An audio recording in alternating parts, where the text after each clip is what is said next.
time for the Burning River Sportscast. The hell ride is officially over, and it's time to count the bodies. First on the list is the beloved Bernie Kosar, who the Browns let go over violating league policy by placing a newly legal bet on the Browns to win for charity. Not to be outdone by that disaster, there was still a football game to lose. New Year, same Browns, with clowning nowhere in sight and the locker room ablaze. Kevin Stefanski led his sheep to slaughter one last time. The season may be over, but the fun is just beginning, and we'll break it all down for you next on the Burning River Sportscast. It was cute at first, but now it's just stupid. Anthony Midget fired. I don't know if that's how you say that. You can't say that. And he went balls out. His hair's pissing me off. Kevin Stefanik. That's right. You don't even have your correct last name because you were so bad and ugly this year. Battery exhausted. Oh my God. Who knew? Welcome into the Burning River Sportscast, presented by Tappan Media. I'm Kenny Thunder, alongside the man once ranked top 10 in the world in both LARPing and spelunking, forever making gerunds his bitch, Red Hot Ronnie Jams. Ronnie, tell our friends where they can find our pod all year long, but do it in Morse code. You can find our podcast wherever you get your podcast. I'm talking Spotify, Apple Podcasts, Stitcher, Google Podcasts, Amazon Music, Pandora, iHeartRadio, Pocket Cast, Castro, and more. So, Kenny. Yes. How was your weekend? Well, I think we would be remiss if we didn't You're correct. Start the show today just talking about Damar Hamlin. Obviously, we typically record on Monday nights when the game is going on, and last week was an anomaly in our schedule, so we weren't together when the game went on air. No, we recorded earlier in the day, so we weren't. It wasn't during the game, and it didn't happen until after we were done, so we didn't get to touch on it last week. So we haven't had a chance to really discuss it at all, but I think by now most everyone kind of knows the story. Obviously, Damar went down after what looked like a routine tackle during a Monday Night Football game on T. Higgins. Immediately got back up and kind of lost his balance, stumbled and fell over, went into cardiac arrest. Completely collapsed. Fortunately for him, an NFL game is rife with resources with medical staff and supplies, and they acted quickly and performed CPR immediately and at the field, and then again once he got to the hospital, they had to. And so eventually got into the hospital. He was in critical condition for several days. Obviously, still just in the ICU, but one of those very, very scary that was terrifying moments, right? I mean, we like to have fun on the podcast, and the NFL is obviously a huge entertainment business, and this is just one of those things that's not expected, given the amount of precautions taken. From everything from rules to equipment, the way the game is played, the way the game has evolved to try to prevent things like this from happening. So it's just one of those bigger than football moments. Yeah, we all love the game of football, obviously. But occasionally plays or situations arise during the game where, like you said, you realize and it becomes extremely clear that there are a lot more important things than the football game you're watching. This was one of those moments, and more so than any other moment that I've ever seen on a football field. It was just terrifying. It was one of those that makes you sit back in your chair. I don't have young kids, but I imagine many parents had to make that decision around, do I send my kids to bed while this is going on? I mean, I think we were all tuned in, waiting for any kind of update, and what a tough position for the broadcasters to be in. Totally unusual. Kudos to basically all of the broadcasters on there, and then following that, I know ESPN covered it and did a very nice job on SportsCenter with SVP. They did a really nice job talking about it. The next day, some of their shows, some of their analysts talked about it in very profound ways that kind of just put things into perspective for people. It's just really hard because especially at the time, right? I mean, in the moment, no one knew what was happening. No one knew what was going on. They didn't know if there was even going to be a football game played that night. So they're trying to be respectful to the situation on the field with very little, facts or understanding of what's going on. Which, in regards to that, I will say, shame on the NFL for even considering starting that game again. I mean, literally the first words out of McDermott's mouth, head coach for the Bills, were, "I need to be at the hospital. I can't be coaching this game." Yeah. And then good on Zach Taylor and the Bengals for saying, "Yeah, we totally agree with you. Nobody should be playing right now," instead of pushing the envelope and wanting to play that game. Most people don't know this. There's only been one person in the history of the NFL die on the field, and it was actually a very similar situation to this, except unfortunately he did not live through it. By the time medical personnel got to him on the field, he had already passed away. And that game was picked up 10 minutes later. Yeah. They literally picked him up, took him off the field, and started the game. And obviously that was decades ago, so you didn't have social media and the media presence and viewership that you had on it. So. No, but my point is, shame on the NFL for, I mean, you almost committed that blunder again. Yeah. And how could you not? I mean, granted, it was decades ago, but learn from your mistakes. You don't do that. That's a man's life. Well, it's just and everybody's unsure what's going on with it. Nobody's in the right state of mind to play a game, watch a game, any of that stuff. What are you doing even considering? And it was just such a terrifying and unusual circumstance because no one's expecting that. There's no roadmap for what to do after that. Right, like if they're to the point where we're performing CPR on the field, that's not good. And I think by and large, it took like 8 minutes or something. Oh yeah, I mean it was a lengthy. Because I wasn't even watching the game, and my mom texted me and said something happened, so I turned it on and it was almost a full half hour that they were out on the field working on him and getting him into the ambulance. I think they tried to load him up the first time and lost rhythm and had to take him back off the cart and use the AED or do CPR again. And just it's super bizarre. But the good news is, I think I've heard it said a couple of times over the last few days, is just if something like that is going to happen to you, there's, the best place for it to happen to you are A, in a hospital, and B, on an NFL sideline because of the amount of resources, first responders, and people that are there to help take action. So, fortunately, he was transported. As Ronnie said, he was in the ICU in critical condition for several days. Still in the ICU now, but he's no. So did he get moved out? Update there. So actually, he's made pretty good progress over the course of the last week, and I think it was late Thursday night into Friday morning. He kind of came to, and they were able to remove his breathing tube, and within a few hours, he was kind of walking around with assistants and. The situation is still very delicate, but he seems to be making good progress according to all the reports. And then they weren't able to transport him back to Buffalo until he was dispositioned out of critical status. And this morning he was actually upgraded to good to fair or fair to good. So they were able to move him back to Buffalo today. So great news there. Great news. I mean, I think the outpouring of support, understanding just across the board. If you haven't yet, go ahead. He's got his charity up. His toy drive is up. Go give to that charity. I believe any jerseys of his are a lot of the proceeds are, if not all the proceeds, are going to charity. His charity. Kenny Thunder ordered a jersey. I did. I have my DeMar Hamlin Unfortunately, jersey on order. A lot of them are on back order right now, but that's to be expected with the influx of orders coming in. But if you haven't, go support his charity.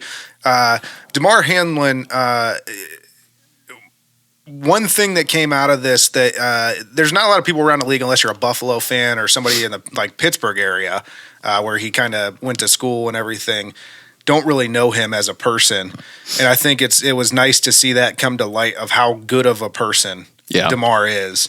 And so that's why I say if you haven't yet, definitely go, do what you can for his charities, help him further his causes. And I just think the outpouring of support has been cool to see. All the different shirts that players were wearing in warm-ups. And I know that on social media at one point, all of the NFL clubs had changed their avatars or logos to the Damar Hamlin 3. So I will say this too: as much discord as there is in the world today, and arguments and disagreements and everything else, it was amazing to see so many people come together and rally behind him. It's kind of sad that it takes something like that. It's very sad, but it's true. Still great to see. It's true. Just, again, moments bigger than the game, bigger than football, puts things into perspective for a lot of us. And while he does seem to be making good progress in his recovery, it's been said that this is the type of recovery that's measured in weeks to months. So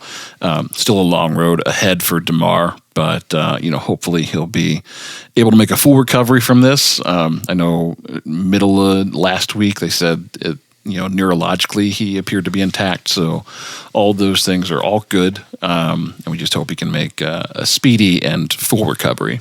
Yeah. So with that, and I agree with you, speedy and full recovery, absolutely. But how was your week and weekend personally? So I have a couple of sisters, and one of them lives in Australia. Good day, mate. Put another shrimp on the barbie. And we don't get to see her very often. And so she has been in the States for, I think, 4 years. So she was actually in town this week, so I got to catch up with her, and she has 3 small children of her own, and her husband came, so it was a whole big trip for them. They do things a little differently down there. The water swirls the opposite way. I think they go to school, I think, all year round, so the kids have like quarters off. So like when they take this type of trip, obviously it's a 30-hour flight or something, but they generally stay for a few weeks. But they have family from between the two of them, between here and Texas, so they kind of just traverse the whole Midwest for about 2 or 3 weeks. So we got to keep them for a couple of days, but it was good to catch up, good to see them, and outside of that, just doing some things around the house.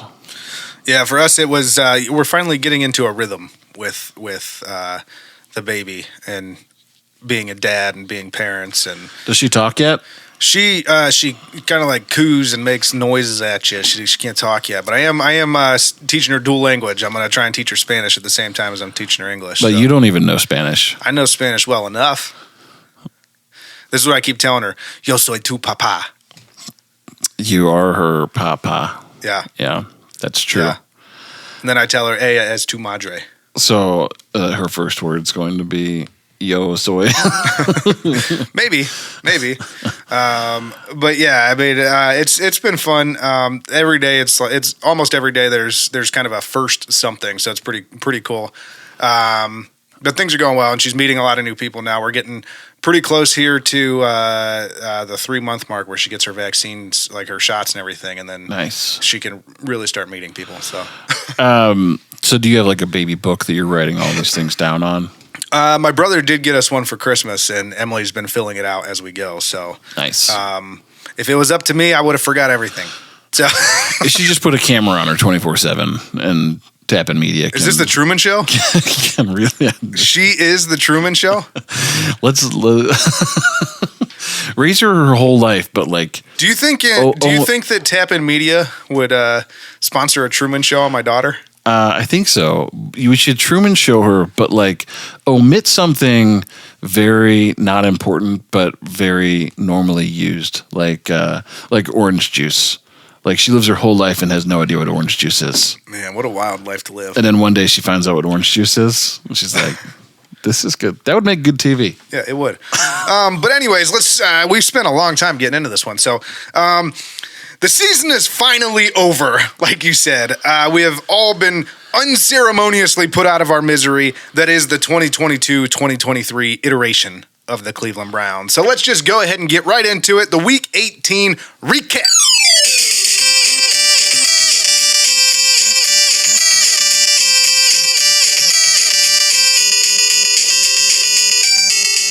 All right, so as always, we're going to start with our opponents here. The Pittsburgh Steelers.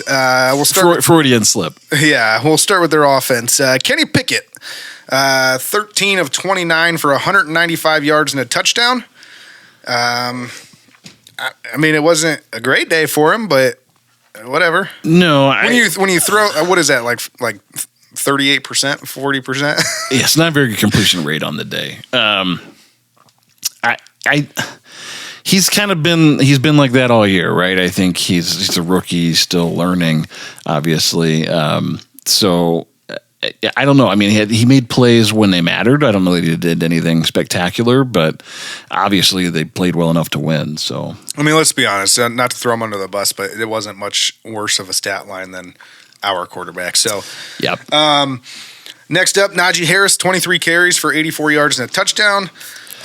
He did have that one play where Miles got in the backfield and he power slammed Miles to the ground. He still got tackled in the backfield. Is that the one you're talking about? He did get tackled. But he did just throw Miles off. He choke slammed Miles first. Yeah, so that was interesting to see, to say the least. Miles isn't a small man.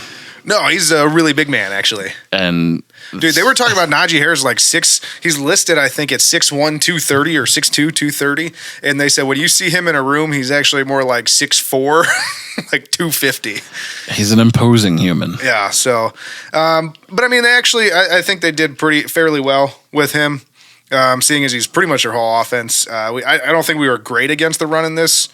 Especially because there was times throughout the game where I was like, we were just getting gashed for plays. So, I mean, we have the best run defense in the league. So yeah, there's that. Jalen Warren, 6 rushes for 36 yards. So there's somebody who averaged 6 yards a carry. And then I threw Derek Watt on here because he had 1 carry for 1 yard and a touchdown. He did score. And the Watt brothers, I don't know if you saw that before the game. Derek and TJ both wore JJ's jersey to the game, which was pretty cool to see.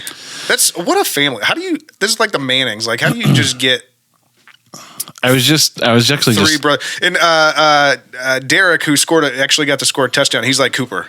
Yeah, he's the not good Watt. They just keep him around for spare parts in case one of them needs a transplant. Yeah. I was actually feels so bad. I was actually just talking to Christine about this because obviously she's with child. I always think it's funny when people say she's with child. I was trying to figure out if there's a place that we can take her to do like in uterine. Oh, okay. Train them now. Well, prenatal like genetic coding to like make them tall and handsome and intelligent, like everything you're not. Like Gattaca. Like give them the ability to grow a full beard. Like where's that in the genome sequence? Yeah, yours just coming in. Okay. No, I almost shaved it today because I was like, when I was like 18, I was like, maybe when I'm 20, I will be able to grow a full bushy beard. That didn't happen. And then I was like, maybe by the time I'm like 25, it'll start to really come in. Yeah. And then when I hit 30, I was like, it's just probably not going to happen for me. It did happen for me. Mine actually was coming in pretty good before I cut it down this week. So, sorry. I'm just not a hairy guy. Nope. Next up, though, for the Steelers, George Pickens, 3 catches for 72 yards and a touchdown. He had an okay day, but I mean, he only had 3 catches. Look, he didn't get a ton of work in this game, but that dude is an absolute unit. Dude, the catch that they said was incomplete was absolutely complete. 100%. Yeah, I don't care what they say, and we'll get into this. I have a segment down here talking about the refs and people, conspiracy theories, all that crap. That was one the refs got wrong. They called it incomplete, and he absolutely caught that. I was like, what? At first glance, no way. When they showed it slow motion, he caught that. Put that up there. Can you put that up there where show his feet, maybe? If you can find it. You won't be able to see it back there so well. But just a superhuman effort. Oh, yeah. It was wild. Which is 1 touchdown, by the way. We'll get into that. It was just nobody was around him for 20 yards. So, yeah, he's going to be a force to be reckoned with for the rest of his career. So, not looking forward to that. Yeah, the other wide receivers for the Steelers didn't have much going on. He threw for 195 yards, and 72 of them went to George Pickens. So, pick it to Pickens. Yeah. Their defense, though, the Steelers' defense, 7 sacks, 10 QB hits. They were all over Deshaun Watson in this one, and they ended up with 2 interceptions. So they played pretty well. Yeah, no, it wasn't good. It wasn't good. Not for us. Yeah. So I will say this, Mike Tomlin for the Steelers. I wish we had a coach like this man. In case anyone's wondering, still has never finished a season below 500. And no matter who this guy has on his roster, he always gets the most out of them. His teams are always disciplined. His teams always want to play for him. There's hardly ever any drama in that locker room. And when there is, he makes sure he rights that ship immediately. I think they've only played one game during his tenure where they were already mathematically eliminated from the playoffs. Yeah, and I believe it was like the last game of that season, right? So, yeah. Yeah. It would have had to been. Impressive stretch. I mean, we've said all year long that from a talent perspective, that team is not on par with the rest of the league. And they're not. They've had a carousel at quarterback, and their offensive line is not great. They have a couple of playmakers on defense, but TJ Watt missed a ton of time this year. Oh, and that's another thing. If you look at their record with and without TJ Watt, that is the craziest thing I've ever seen. They literally don't lose when he plays, and they don't win when he doesn't. Yeah, he's amazing. But Tomlin, I mean, we talked about it last week. Tomlin is a tremendous coach. I don't understand why every year Pittsburgh wants to get rid of him, but should they ever decide to, he's welcome here. At the very least, I mean, I know there's going to be a lot of Pittsburgh fans that'll tell you that's the vocal minority that they don't actually want to get rid of him. But this year, it was the vocal majority early on in the season when they were struggling. Well, they started 2-6. Yeah, they started bad. So I mean, I get it, but. Man, that wasn't a Mike Tomlin problem, right? This was it's a roster problem. This was a noted rebuild. Like no one expected the Steelers to win the Super Bowl this year. Going into this season, they were picked last in the division by just about everybody, and they said they were in complete rebuild mode. Yeah, and in complete rebuild mode, they finished ahead of the Browns. Yeah. That hurts. But as great as Mike Tomlin is, the Steelers themselves are still classless pieces of crap. Trash. Did you see the CPR celebration that they did right after Damar Hamlin had his situation on the field? I mean, just a total lack of awareness. Just a bunch of trash bags these guys are. There's no one anywhere with less class than everyone in Pittsburgh. Yeah. Boo. Boo. F them. F them all. So that'll take us to the Cleveland side of things here. We'll start with coaching. Joe Woods. Defense was trash, and we finally got our wish today. But we'll talk more about that later in the show. Here, I will say that there was another atrocious busted coverage. We just talked about it a second ago with George Pickens. Nobody within 20 yards of him. And again, we couldn't really stop the run to save our lives. So I just want to know who Feathers Pickens is. You got to love autocorrect. Feathers Pickens. Look, this was the Joe Woods defense. How do you get Feathers for George? This was the Joe Woods defense we watched all year long. We gave him a small reprieve last week because the defense had played better in the weeks leading up to that. But this was like back to Feathers Pickens. Back to day one. Just giving up big plays, not stopping the run. Poor tackling. Just undisciplined and just a mess. Yeah. And then Kevin Stefanski as we call him. Just another day of baffling decisions from this guy. We'll start with this. Nick Chubb had 12 carries. Don't even have to say anything else. Just let you know Nick Chubb had 12 carries. And then one major gripe that I had for him before half, we decided that he wanted to go for a field goal before the half, right? We start with it. What were we at? Our own. It was right around the 20. It wasn't not terrible field position. It was like 20, 25. I think it was 25. Yep. One timeout, and I think it was just under a minute left, if I'm not mistaken. Either just under or just over a minute. Either way, not a lot of time. One timeout left. Our very first play, a designed QB draw. There goes our timeout.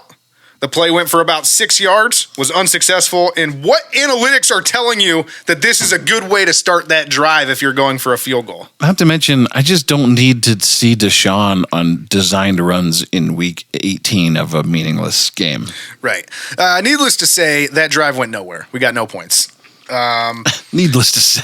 Yeah, and then the whole Jacoby in on every single short yardage situation, that's just pissing me off now. It was cute at first, but now it's just stupid. Like, it just seems desperate from Kevin Stefanski. It's just I really, don't really know what to do here. So it's unnecessary. It's unfair to both guys. Look, I like Jacoby as much as the next guy, but that doesn't mean we should just put him in one play a game. If Deshaun Watson is the guy, let him be the guy. You paid him $230 million to be the guy. You're telling me he's the guy except for on 4th and 1? Yep.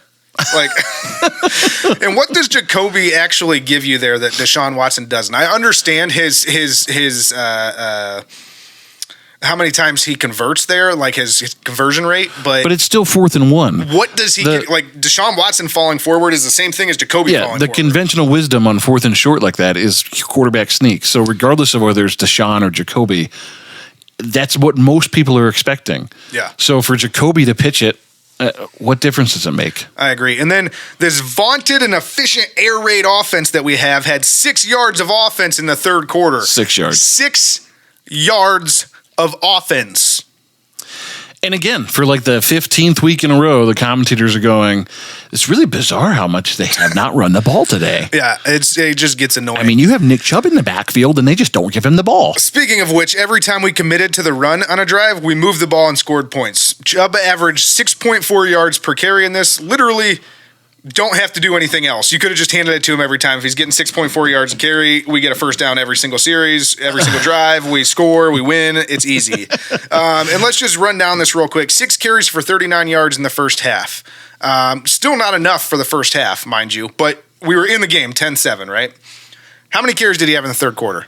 Not enough. 2 carries for 3 yards in the third quarter for this. What is this? The third week in a row that he had only a couple carries in the third quarter, and then we were out of the game. It was 20-7 at the end of the third quarter.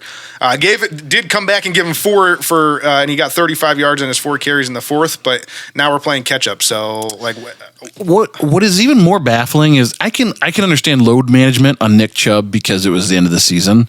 Give him 12 carries, fine, but. And they spelled him with Kareem, which again makes no sense because he's not going to be here next year. Yeah. But why were we not playing Jerome Ford? Getting some other guys some carry? Hand the ball to Dearness. Hand the ball to Jerome Ford. Hell, just see get what they Jerome have. Ford in there and give him 25 carries and see what happens. Yeah, he should have been the spell for Nick Chubb all day long. And he shouldn't even have been the spell. He should have, like, if you're going to give Nick Chubb 12 carries, just give Jerome Ford 25. Yeah, give him 13. And tell Kareem Hunt he's sitting the bench this week. It's just it's amazing to me that this man just cannot read a room because you had to know watching. I'm beginning to wonder if he even knows how to read. You had He's to just know. looking at his Denny's menu and he doesn't know what to call. You had to know. I'll go with the Grand Slam. Watching that game early on, that this wasn't going to be your Deshaun, vintage Deshaun game. It just wasn't. He didn't come out hot. He wasn't looking spectacular. He looked bad again for the most part. And they just continue to want to force that with him because they wanted him to play well. But read the room. Read the room. He doesn't know how. He can't. Yeah, so that'll take us to the offense. Deshaun Watson, 19 of 29 for 230 yards, 2 touchdowns, 2 interceptions, 6 rushes for 44 yards.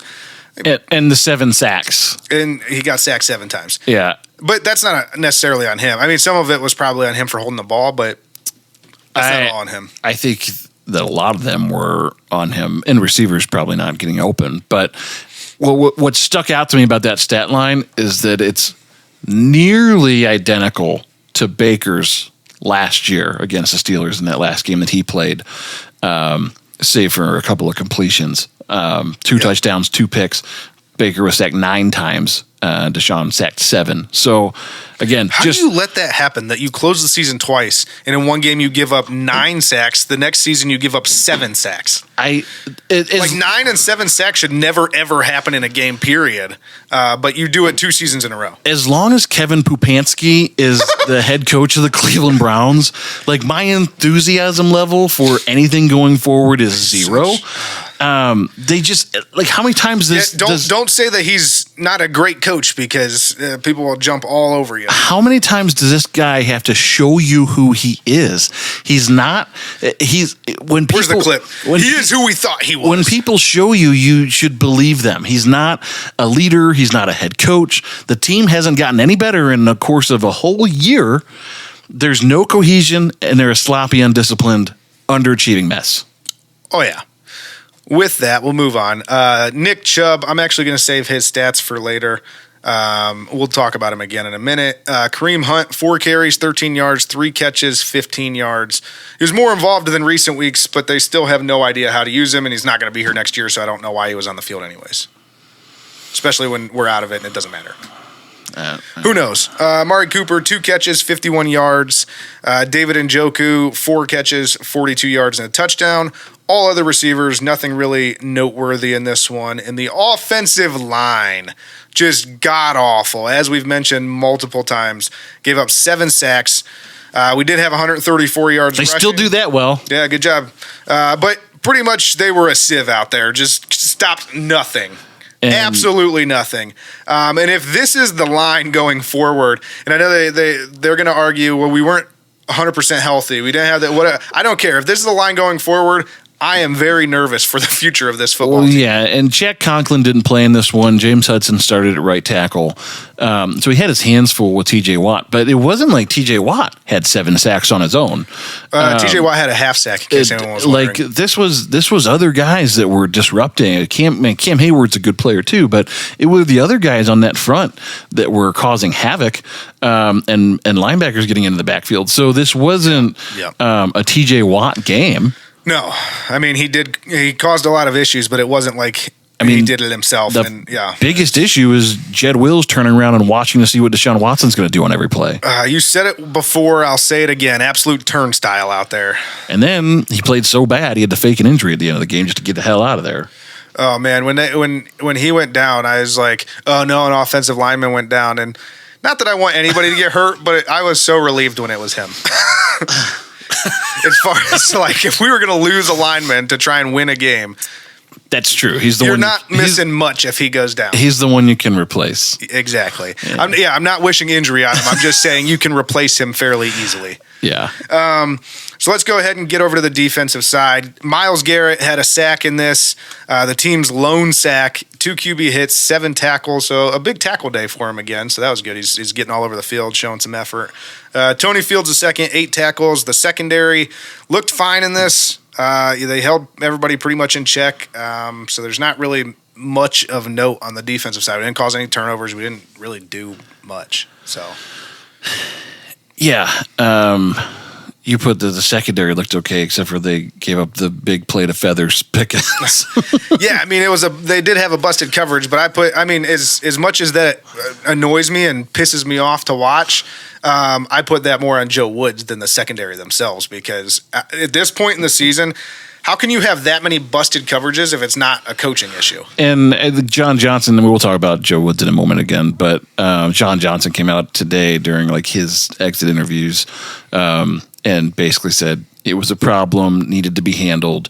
That it wasn't so much that it was too complex, but it was just that it was, why are we trying to... We can't even do the normal things right. Yeah, why are we trying to add wrinkles to this? There are moments where we don't need to try to trick the other teams so much that we end up tricking ourselves. Joe Woods really bought into the Kevin Stefanski line of thinking. Outsmart yourself. On 4th and 1 in sub-zero temperatures, throwing the ball 30 everyone yards. Else, we outsmart ourselves. Yes. Yeah, so special teams, Cade York, 2 of 2 for extra points. And that's it. So that'll take us to the Burning River Sportscast Dog of the Week. Hoo, hoo. I'm a dog now, though. Who let the dogs out? Dog mentality. Come on now. I'm coming in to kill right away with my...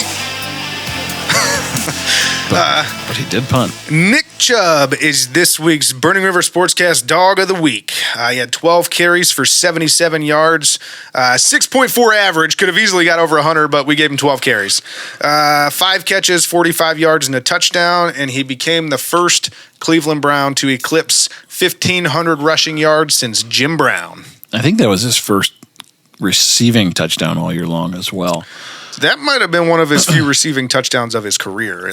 He's vastly underutilized as a pass catcher. They always talk about Kareem catching passes out of the backfield, and Kareem, sure, it's part of his skill set, but Nick Chubb has really just as good valued hands because I've seen him make some very good catches, especially for a running back. I mean, it's not like I see him drop balls all the time. No more than anyone else. I've seen Njoku drop way more balls than.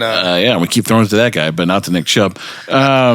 I take it back. I like Njoku. I like Njoku too, but he has dropped a lot of balls in Cleveland. Yeah. So Nick Chubb, once again, the Burning River Sportscast Dog of the Week. The final Dog of the Week. All right. So overall in this game, the Browns 307 total yards to the Steelers 337.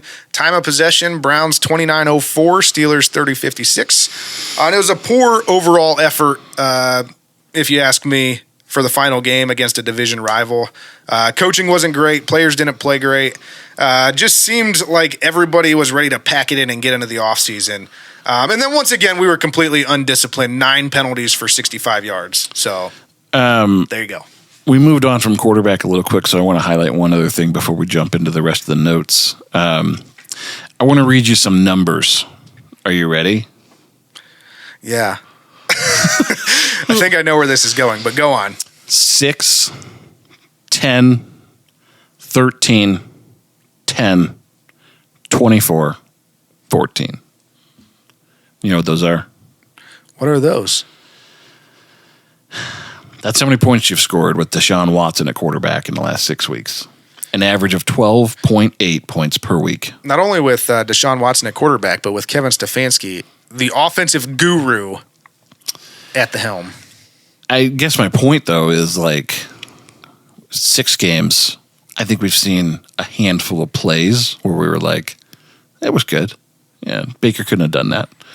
But that's a handful versus here's a body of work now. This is 6 games. Look, I understand that the rust is a real thing and that he needed to shake that and get into game form. And we're all hoping that he comes out of the offseason looking like the old Deshaun Watson. Here's my question, though.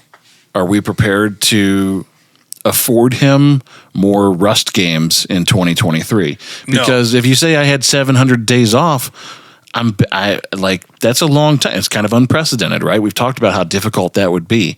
But if this is him after 6 games, what if these 6 games look a lot like the first 6 games of 2023?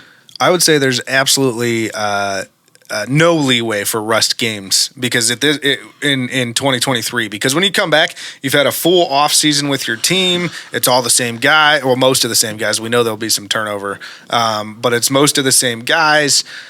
You're in football shape at that point. You're doing football workouts. It's not like you're banned from being with the team or anything like that. He has no more excuse. He needs to hit the ground running next season, and if he doesn't, it's going to get pretty loud pretty quick. I mean, we gave this man $230 million guaranteed. Well, not we don't have any money, but no, I couldn't give you that if I tried. But we gave him the most guaranteed money in history, and he's been worse than Jarrett Stidham and Josh Dobbs. Yeah, that's fair. And again, I hear where fans are coming from when they say that, and I agree. So far, he absolutely has not lived up to the bill. What I will say is, like I said, there's no excuses next year going into 2023 with rust and things like that. This year, to put things into perspective for everybody, the quote-unquote rust year for Deshaun Watson, we only paid him $1 million. I don't know when that is. I think Siri is talking to you. Was it mine? Mine's on Do Not Disturb. Anyways, I'm just saying, I think there's I don't want to ring the alarm bell, but I think there's valid concern at this point. I would agree. After 6 games of not seeing, I would agree. Well, I've been saying it to you ever since he came special. back, is that I want to see at least one good game before the season ended, and we didn't get it. I mean, Jacoby at the helm had this team as the 9th most efficient offense in the NFL this year. When Deshaun Watson came in, they dropped from 9th to, I think, 18th Yeah, I mean, no argument here. Facts are facts. But I'm just saying, like, I would still give him a pass for this year. And we weren't really playing for anything for the last few games, and Kevin Stefanski's still trash. So they could have been playing for something if Deshaun had played better. That's fair. I'm just saying I give him a pass for this year, but going into next year, there's no excuses. Like, I'm going to be just as hard on him as anybody else next year because there's no more excuses at that point. I'm just concerned. I'm mostly concerned with Stefanski, but yeah, I think that's the bigger issue. Is I don't know that we ever hit a next level as long as he's our coach. Yeah. But we'll talk about that later because there's a lot to say. Fair. So let's get into other Browns notes for this. Jadeveon Clowney, before the game this week, blasted Cleveland in their coaching this year in a sit-down interview with Cleveland.com. He's bold. Yeah, not just like a quick off-the-cuff remark to a reporter. No, he had a sit-down interview with Cleveland.com and aired his grievances. He said that they just wanted to put Miles in the Hall of Fame and not win games. He said he is 95% sure he won't be back. And he also said that some people in the organization may be gone and then he would consider coming back. Kevin Stefanski, who likes to for some reason out of nowhere, he decided that accountability was the name of the game this Discipline week. matters all of a sudden? Yeah, and he sent Jadeveon Clowney home from practice the next day. He did not play on Sunday, coach's decision, and he is most likely done in the CLE. When he said he was 95% sure he won't be back, was that a dig at Miles? I don't know, but that's a good question. I think that was just coincidence, but that might be a dig at Miles. I didn't even put that together. Look, here's the thing: Jadeveon, for the most part, underperformed in his time in Cleveland. I mean, he was good last year, right? I mean, what did he have? 11 sacks or 9 sacks, something last year. Yep. But he didn't do a whole lot this year. Was injured a lot. Well, now we know within this whole thing is he faked his injury earlier in the season and only played on third downs because. Well, but to be fair, his points are kind of valid. I don't think that they only care. I totally agree with you. Like, I don't like when players do this sort of thing, especially during the season. You can't do it, right? It's a no-no. But at the same time, I think people need to realize, like, it's not just him saying these. You mentioned John Johnson coming in and saying, we've had problems all year. Nobody addressed them. Like, there's multiple players, whether quietly and kind of under the radar or loudly like this throughout the season, have called out Joe Woods, have called out Kevin Stefanski, have called out Mike Prefer, said they are not put in positions to win games. I mean, it begs the question, like, at what point do fans actually start listening? Because I still keep hearing how Kevin Stefanski is such a good coach. The players want to play for him and they want to follow him. Well, I'll tell you this, there's zero evidence that proves that, and there's plenty of evidence to the contrary. And last year, Odell Beckham did the same, Baker did the same, and they were the ones that were the problem. Yep. So, again, it's just this, we're a broken record saying the same thing all year long of all the problems that existed last year, all the dissension in the locker room, it still exists. There's still problems in that locker room because there's a vacuum of leadership, there's a vacuum of accountability, and nobody fucking cares. True. So, yeah, that happened. And then up next here. Just a good way to kick off Steelers week. Yeah. I just love, like, he's just out of nowhere. Like, the funny thing is, in last week's pod, I said, before this happened, this won't be the last time something like this happens.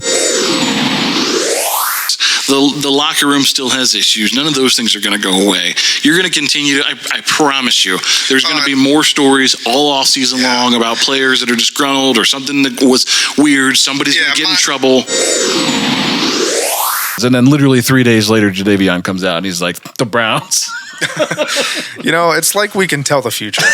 Either that or we've just learned so much from our past. Next up, we got Bernie Kosar. You mentioned it at the top of the pod.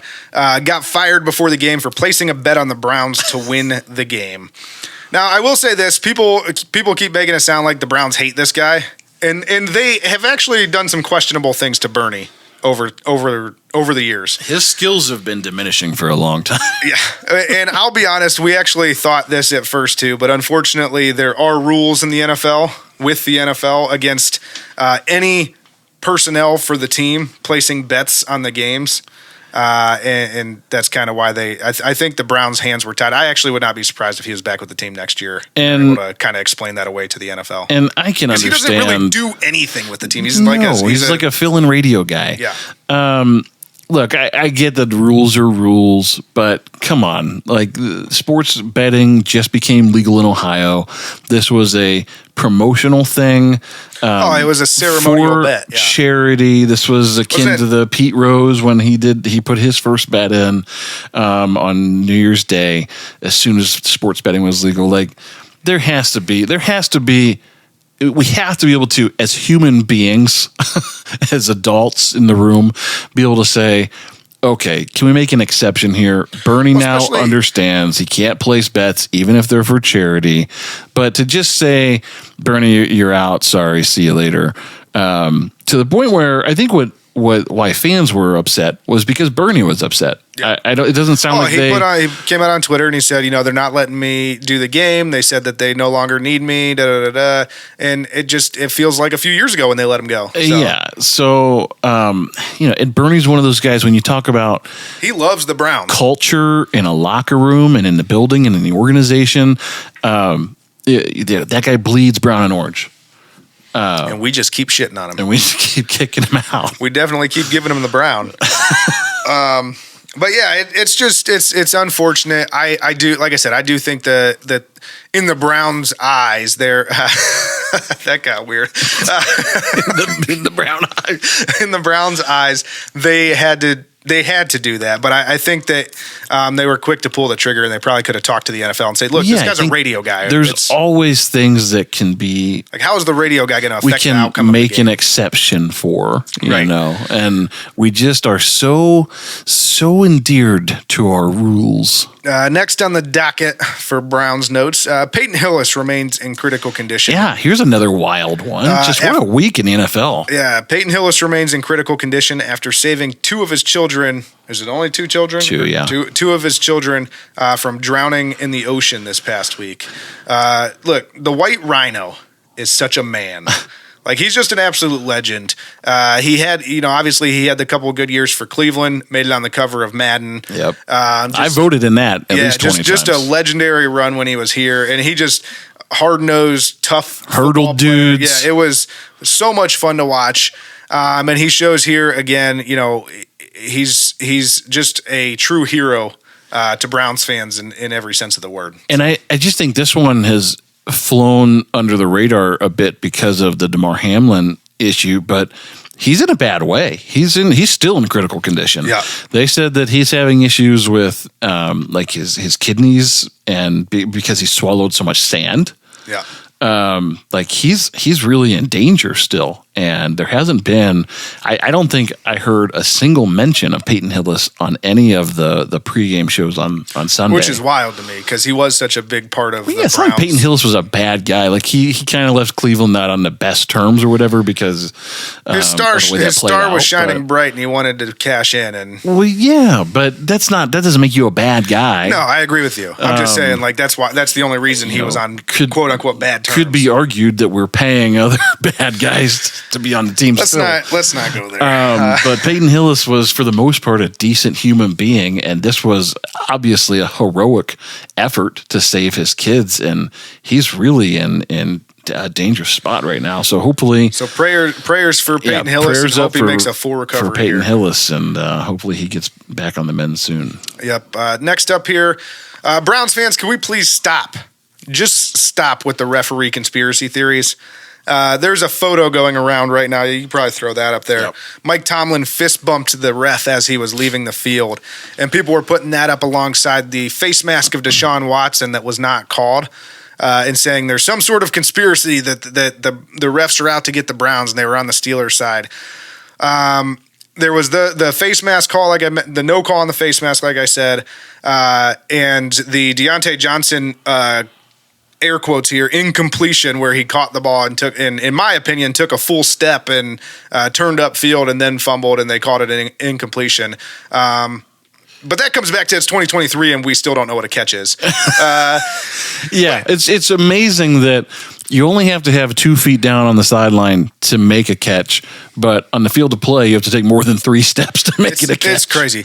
But my point of this whole thing is there was people are quick to forget that there was a roughing the passer call on a Deshaun Watson that was absolute trash. It was just the most basic football play I've ever seen in my life. And they called roughing the passer on, and it actually kept us in the game for a whole extra series. So we'll take it. So don't tell me there's this conspiracy theory that the refs are out to get the Browns. Like, come on. Look, I think every time we see an egregious foul that gets called in the NFL, we all go, "Oh my gosh, that was the worst thing I've ever seen." Then another one happens. That roughing the passer call might be the worst penalty I've ever seen ever. Right. So that's what I'm saying. And that was on my guy. I'll take the yardage, and like Ronnie said, it kept us in the game, but wow, that was beyond bad. Yeah, that's what I'm saying. So, like, don't tell me that there's this conspiracy because, yeah, there was a couple bad calls the other way.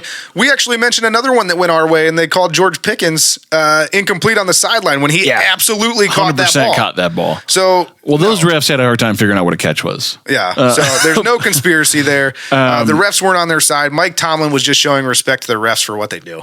2 things. I would fist bump Mike Tomlin. Yeah, absolutely. Cool guy. And 2, I don't know this for a fact, but because I don't know in the picture who's actually fist bumping Mike Tomlin, but I know that it was said at the beginning of the game that the head referee for this game was retiring after the game after like 257 games or something ridiculous, like 23 Mike Tomlin's career. probably seen him at least 100 times. Like I would, okay, probably not 100, but he's seen him like 25 times probably. My assumption would be that it might be that guy that he's like, oh, you're retiring after today after a 20-year NFL career as an officiator. Hey, good on you, and man. what people don't understand is it's not like little league football and like where you don't really talk to the refs. The coaches and players all form relationships with the refs because they're going to be reffed by these guys year after year, and they want to make sure that they have a good rapport with them. Peyton said on the Manningcast early in the year, he's like, that guy never won a game with that guy as the referee. That guy always had it out for me. 0-7 lifetime against right, and they keep track of these things, and they know. So, like, yeah, I mean, that's probably all. Well, and I have to think too that. Not to dive too much into this, but just as a final note, I think the referee crews also fit into analytics across the NFL because they look at the number of penalties called, the number of types of penalties called with specific crews. So they know those are points of emphasis heading into the week. Hey, these guys call a lot of defensive holding. Hey, these guys are iffy on pass interference. So those things all get baked into everything they do every week in a game plan. So absolutely, they know these guys. Yep, I agree with you. And so finally here we have, going into the locker room after the game, Jimmy Haslam looked pissed. This picture. He was looking like a dad that's ready to whoop his kids' asses. Hopefully that meant that changes are coming. And the first change came today with Joe Woods being fired. Thank you. Should we have a celebration?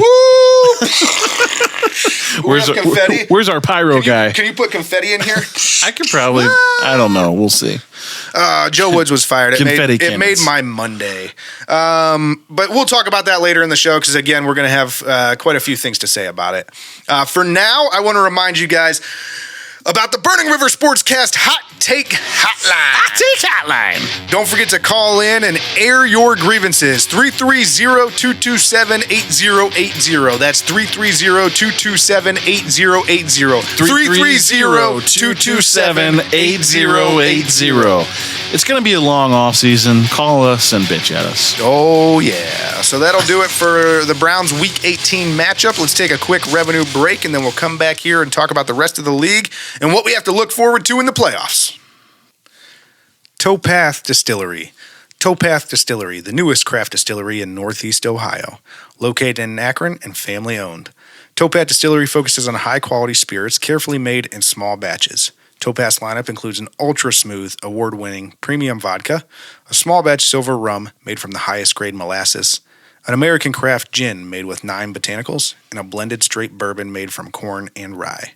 Towpath Distillery. Visit towpath-distillery.com to find an agency near you where the spirits are available, and make sure to ask your local bartender and restaurateur. Towpath Distillery. Handcrafted, small batch, local, and family owned. Towpath Distillery. Go on and get some. Go and get some. All right, let's get into the division roundup.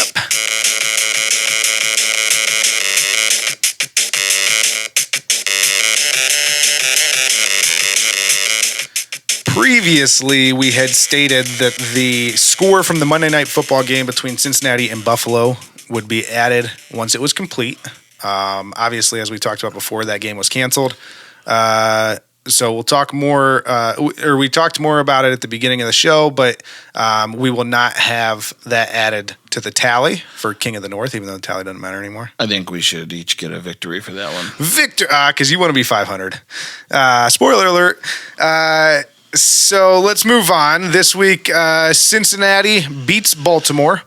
Joe Mixon in this one breaks out the coin flip celebration after the DeMar Hamlin situation. The NFL made up some wacky rules on how they were going to figure out the playoff seeding. And basically, it benefited everybody except Cincinnati, and they were not happy about it. They were fired up all week. They talked about it a lot. And so Joe Mixon, if the Ravens would have won, they would have had a coin flip to determine home field advantage in this one. And Joe Mixon used that as a celebration. Pretty cool. Also, one fun note in this one, Joey B was being interviewed after the game, and he was asked about the window, the quote-unquote window for the Bengals to win a Super Bowl. His response to the reporter, "The window is my whole career. The window is always open." Joe Cool. So that was pretty funny. We were both right in this one. We both picked Cincinnati. Yeah, I don't know what Baltimore's going to do. I mean, They're going to lose. They're just going to lose, I guess. But yeah. So, and then the Browns game we discussed at length. We were both right with our picks in that when we picked the Steelers. And so this week, Ronnie, myself, that is, and Kenny both went 2-0. And because this is the end of the season and there are no more picks to be made, this leads us to the King of the North.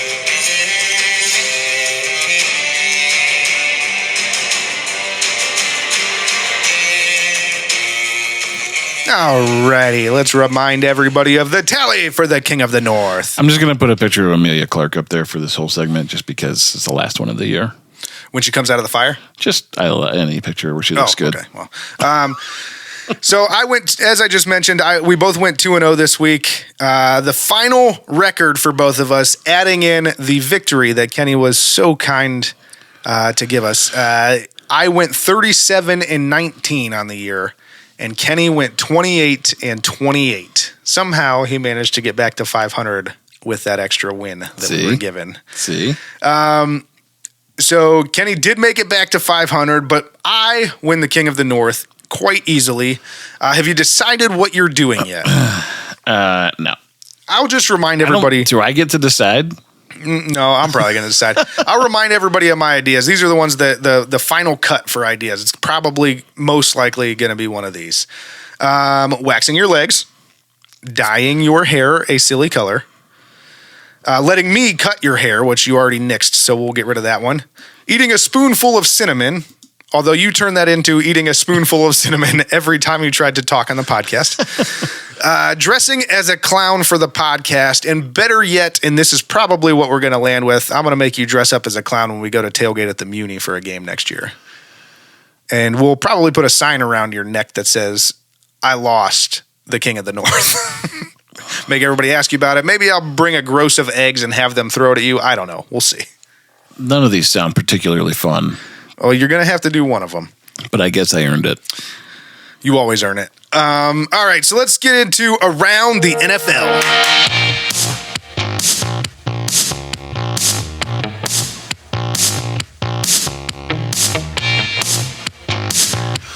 Okay, so the Playoffs?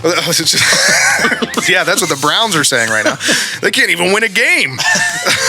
The playoff picture is complete.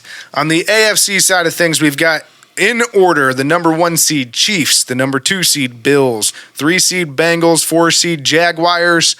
Yeah, the Jaguars. 5 seed Chargers, 6 seed Ravens, and 7 seed Dolphins. This week, the Jaguars edged the Titans in a close game for the final for that playoff spot to win that division. It's really impressive season they had. It's a really impressive turnarown that they had at the end of the season. Because they didn't start well either. I think they lost to the Texans. The Texans' one win for most of the season. And then the Patriots this week lost to the Bills to be eliminated. The Dolphins were able to squeak past the Jets in a snoozer, 11-6, and they made it into the playoffs. And the Steelers took care of business against the Browns, but were eliminated when the Dolphins beat the Jets. I was surprised that the Dolphins lost that game, or that they won that game. Yeah, I thought the Jets would have put up a little bit more of a fight. But. Well, and the Dolphins started Skyler Moore, I think is his last name. Hence the snoozer. Yeah. And then on the NFC side of things, in order, 1. Hold on. Okay. Just real quick. The Jets were pretenders this year because they started the season as trash, absolute trash. Robert Saleh said, I'm keeping receipts. They got good for a minute. He mailed me mine. And everybody was getting receipts. Yeah. They got their invoices from You get a receipt, and you get a receipt, and you get a receipt. And then they finished the year as trash. Yeah, so I just want to make it known. The Jets are still trash. The Jets are still trash. They beat the Browns, but the Browns were also trash. As we said at the beginning of the year, they're trash. So yeah, the NFC side of things, in order, 1 seed Eagles, 2 49ers, 3 Vikings, 4 Buccaneers, 5 Cowboys, 6 Giants, and 7 Seahawks.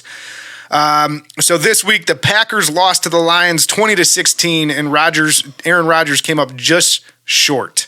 We've been talking the last few weeks about how great he is at the end of the season, but he was not able to pull it out in this one. And they did not win this game.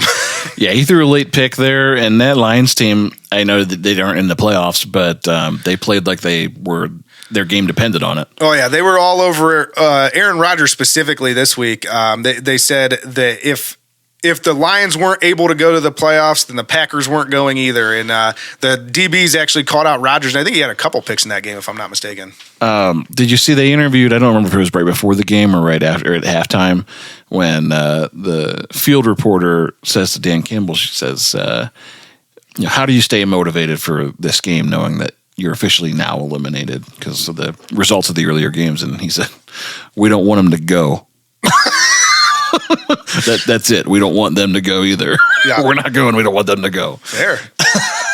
And then in this game as well, Packers player, I feel like this was a typo. Is it Quay Walker? Is that his name? I think it is his name. Well, then it wasn't. But he pushed a Lions trainer in this game and got ejected. That's just a bad job out of him. Like, what the hell? Just a trainer out there doing his job, trying to, help hurt people, and you just shove them to the ground, basically. No idea. Yeah, I don't know what that guy was thinking. And apparently it wasn't his first disciplinary misstep, because he said, he came out after the fact and said, I messed up again. I don't know why I do things like this. Like, sounds like you.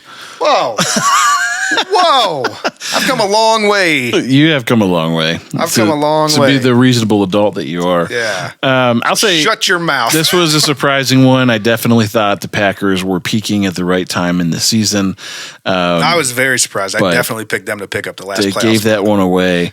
And now starts the Aaron Rodgers drama that we all live for in the offseason. It's already started. They asked him if he was coming back, and he is Brett Favre 2.0. Yeah, he loves the attention. Yeah, he's like, I might be back, I might not. I'll let you guys know. I don't know, in August. Yeah, it would be interesting to see him in a different team's colors next year. Like if he were to go to the Jets or somewhere. And I just feel very similar to what they did with Brett Favre. Is they're finally just going to get fed up with it and say, you know what, we're going to start Jordan Love. You're gone. More importantly, though, out of this game is a really critical question. Is Jared Goff good? I don't know. He's had a hell of a run to get that team back to playoff contention. Yeah, I don't know. Because he's also been Jekyll and Hyde this year. He's had some really good games, but he's had some very Jared Goff games. But that offense was the strength of that team all year long. Oh, I'm not arguing. Yeah. He played better than our quarterback. Hey, wasn't hard this week. But yeah, so the Seahawks beat the Rams to clinch after the Green Bay loss, and the Lions win, but they were eliminated when the Seahawks won their game. So the Lions needed the Seahawks to lose as well. And then speaking of the Seahawks, Geno Smith became the franchise leader for passing yards in the season at 4,282 yards. A couple things here. Breaks Russell Wilson's record that he held with the Seahawks. And it took them exactly 1 year to completely forget about Russell Wilson. Not only that, but I was actually very surprised to see that 4,282 was their franchise record with the amount of attention that Russell Wilson has gotten and like the number of MVP conversations he's been in and those types of things. That's not that many for a guy like that. I was going to say the exact same thing. I mean, that was my note on this was I can't believe, given the notoriety of Russell Wilson, that was his best year for yardage ever. Right. Because it feels like he would have thrown for a lot more than that, but yeah, I mean, clearly not. When every year, usually the top quarterback is right around that 5,000 yard mark anymore. I mean, they're at like 48, 4,900 this year. Patrick At Mahomes least 45, Yeah, Patrick Mahomes went over 5,000 again this year. So, I mean, it's wild that 4,282 that Russell Wilson has never thrown for more than that. Well, I think that actually broke the record by a pretty good bit. I think the record was like less than 4,100. So, yeah. But good on Geno. Good on Geno Smith, a resurgence, and we mentioned it last week. Actually, I think he's earned himself like a solid 3-year contract because he's a little bit older. He's over 30, I believe, so he's a little bit older, and he's. But I think he gets a good short-term contract. He gets a solid 3-year, 4-year deal. And it's just a cool story. Yeah, absolutely. Because he was one of those guys that came out. I hope it's with the Seahawks. I hope they keep him. He was one of those guys that came out with a lot of hype and expectation based on his college career and did nothing He was NFL. in a lot of poor positions early on in his career, certainly. too. Yeah. So. I mean, he had the deck stacked against him for sure. But to see him have success out there is pretty cool. Yeah. Speaking of Russell Wilson, though, finally had a decent game this week, and the Broncos were able to beat the Chargers, a team that is playoff bound. Russell Wilson did throw for 3 touchdowns in this one, and he closes the season with 16 touchdown passes. This is significant because last week, we forgot to mention it, but his number of touchdown passes on the season finally eclipsed the number of bathrooms in his house. He has 12 bathrooms in his house. He went to 13 touchdowns last week, added 3 more this week. He really wanted to make sure he put a stamp on it and left no doubt that he could absolutely throw for more touchdowns in a season than he had bathrooms in his house. Broncos country, let's ride. Let's hide. Tom Brady sets the single season completions record for the second straight year at age 45. I don't even know what to say about that.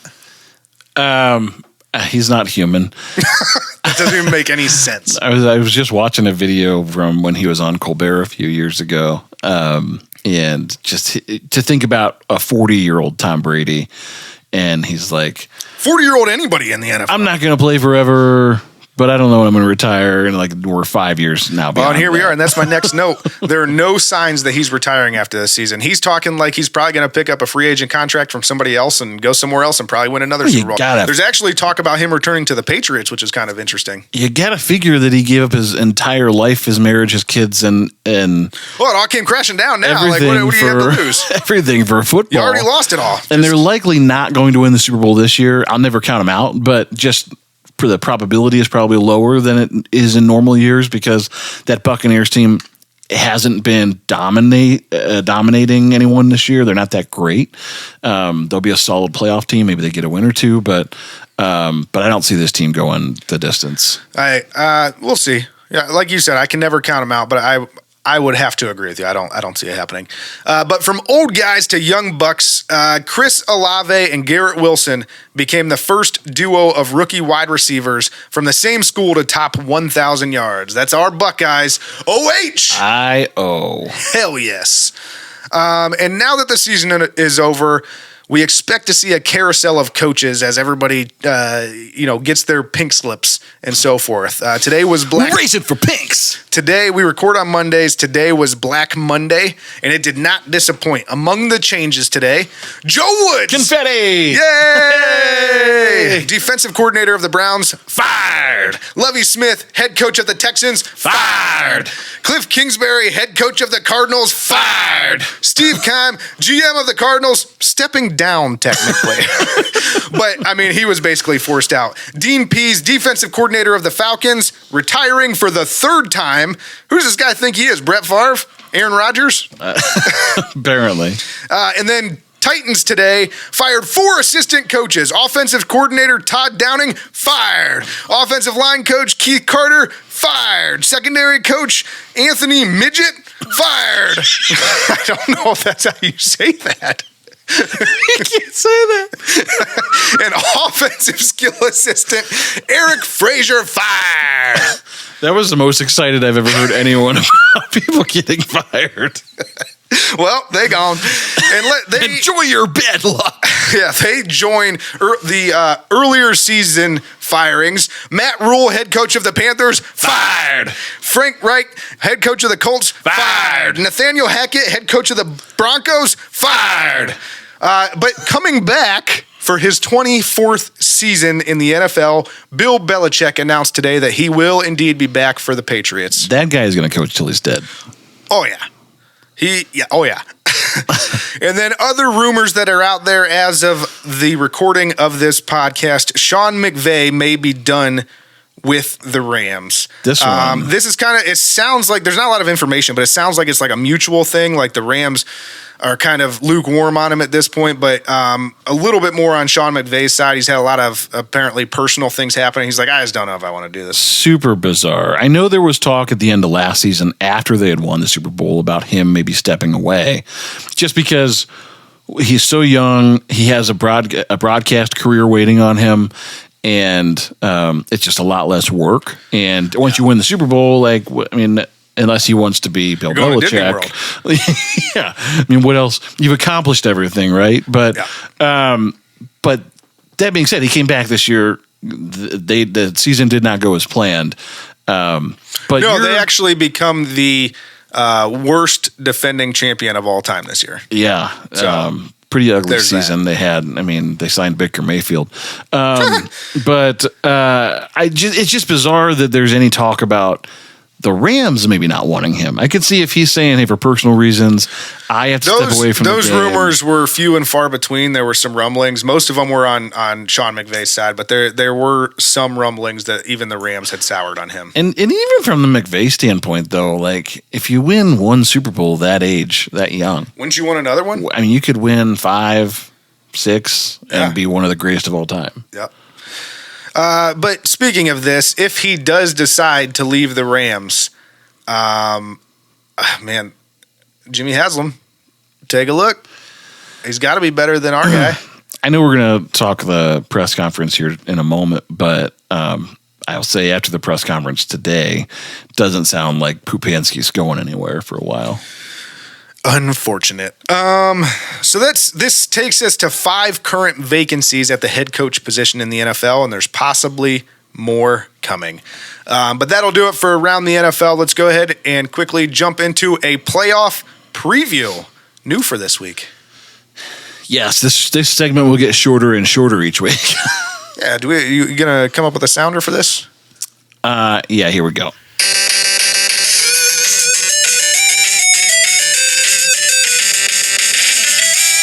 That'll do, pig. Nice. All right, so the AFC wildcard matchups. The Kansas City Chiefs get the bye. We got the Chargers. The Chargers. Samsonite. I was way off. The Chargers at the Jaguars. And I'll talk first on this. The Chargers have been kind of up and down. What we're going to do is we're going to go through just kind of talk about the games and then give you guys a pick for us real quick. Just rapid fire. Yeah, so the Chargers have been up and down this year.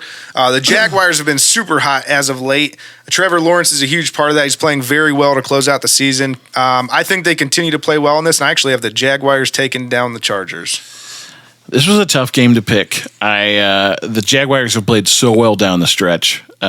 But that being said, The Chargers just lost to the Broncos, let me remind you. Understood, but I'm still not on the Trevor Lawrence bandwagon. I still don't know that his hair's pissing me off. His hair is pissing. It looks a little like mine. Not as we gray. have long hair now.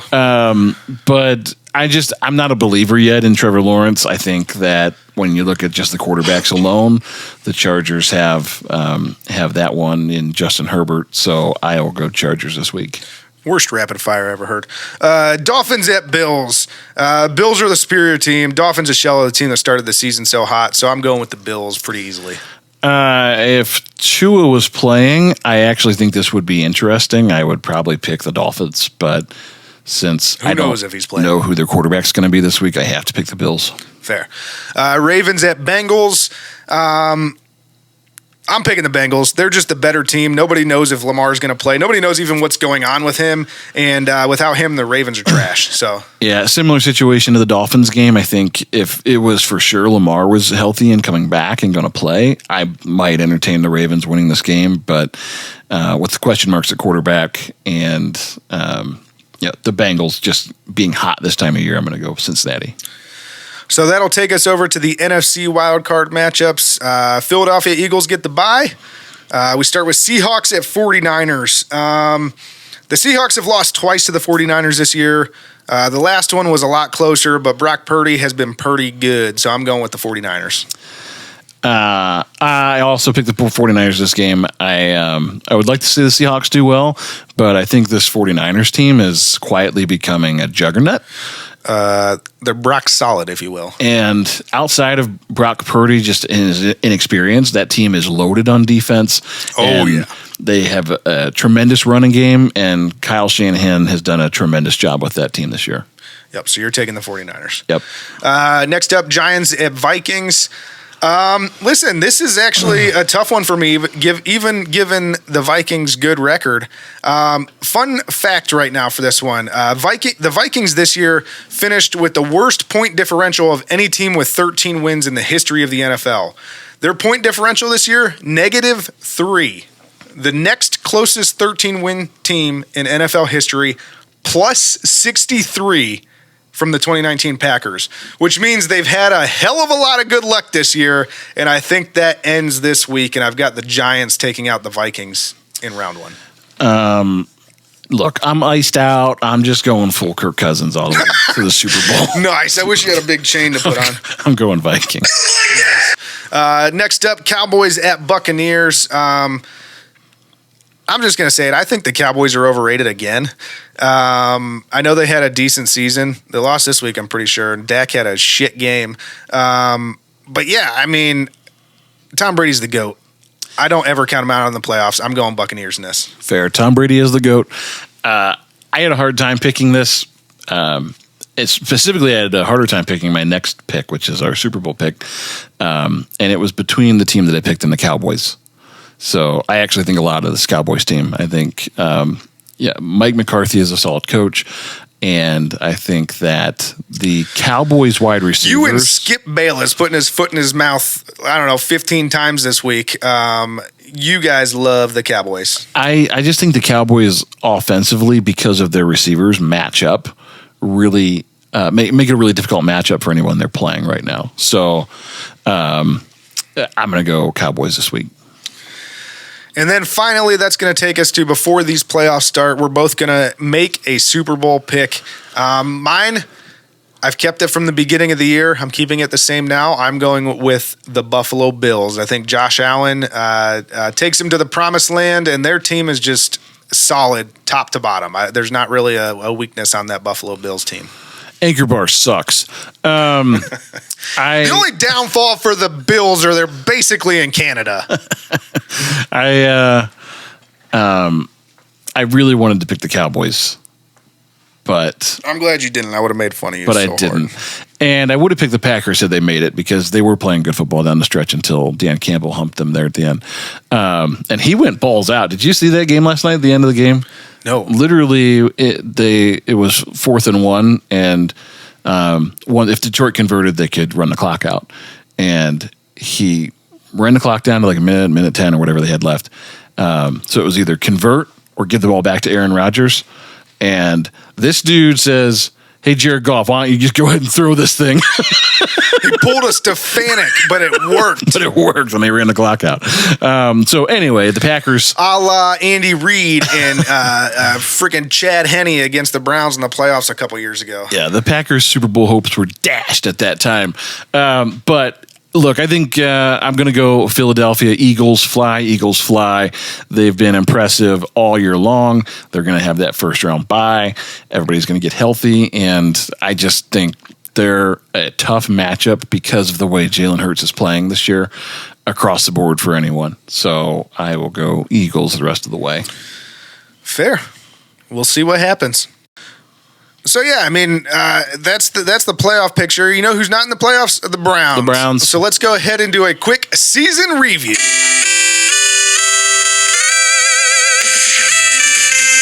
So many new sounders this week. Oh yeah, you gotta come up with them. Listen, the Browns were ass this year. Ass. Hot garbage. Especially given the expectations in the talent on our roster coming into this season. Grossly underperformed. We looked terrible. Absolutely terrible. And we don't really have a lot to get into, to be honest with you, because it's been the same storyline throughout the entire season. Kevin Stefanski likes to just sling it for whatever reason. He doesn't like to give the best running back in the NFL the ball. Our defense was trash. Our special teams were trash. It was just the same things over and over again. There's not a single adjustment made the entire season, and we were completely undisciplined and at times uninterested. I don't know. And almost unwatchable. This had to be one of the most. This had me reminiscing, not in a good way, but reminiscing on the days when we benched Brian Hoyer for Johnny Manziel. Like, it was just hard to watch. It just has to be, all in all, one of the most unlikable Browns units of all time. I mean, I'm a Browns fan, and I love the Browns, but I'm thinking from the outside looking in. Like, this team has to be very unlikable and undesirable to watch. Oh, I mean, because you look, like I said, we look at them on paper coming into the season. We felt good. Even with Jacoby starting the season for that many games, we're like, you know what? I think we could compete. I think we could be okay here. We have a solid roster. We've got a lot of talent, and we just pissed it all away. Yeah. Yep. So, we've wasted another year of a bunch of really good athletes in their prime, and you can't get that time back. No, absolutely not. So that'll bring us to today's press conference. Kenny, I'll let you go ahead and kind of break that down for us. I thought we had a few more points, like good and bad. The good and bad comes after the press conference. Oh, I was going to do it before the press conference. All right, we'll get into the good and bad now. The good, bad, and the ugly. We'll start with the good. Jacoby Brissett was a pleasant surprise this year. I was happy to see him play well through the first part of the season. Yeah, we were both extremely excited about the way he played. I think he very quickly became one of my favorite Browns over the course of the season. Oh yeah, and especially coming in because he was probably the only one where the expectations were very low. Like very nobody low. Expected him to do anything. The reason I picked the Browns to go 7-10 was because I didn't think Jacoby could play, and he was the last reason we went 7-10. He could play. He could play. Next up in the good, Nick Chubb rushes for 1,500 yards, finished third overall in rushing for the NFL this year. Would have been number one, but we don't like to run the ball. He averaged 13 carries a game or something like that. So. Yeah, I mean, he was only 100 yards behind Josh Jacobs. He was 15 yards behind Derrick Henry. So, which is weird. I legitimately, if you go look at these guys, I don't have the exact numbers off the top of my head, but if you go look at these guys, I believe Josh Jacobs and who else was ahead of him? Derrick Henry. Derrick Henry both average at least 4 or 5 carries more than him per game. That would be accurate. Derrick Henry on the season has 349 rushes. Josh Jacobs has 340. Nick Chubb finished with 302. Yeah. So 40 more carries. So it's basically 2 or 3 full games. In a Stefanik offense, there's almost 4 games. Yeah. Not good. Another good thing, though, for the Browns this year, the emergence of MJ Emerson as a legitimate starter. This guy can play. This dude has the dog in him. Oh, he was, yeah, he absolutely does. He was young and confident. It had me thinking about, Joe Hayden in the Lockdown on the Lake days. Yeah. When Ward was healthy, when Newsom was playing well, and MJ Emerson came in here and played the way he did. There were a few games. There were a few games where we played very poorly, but that was more of a scheme thing in my opinion.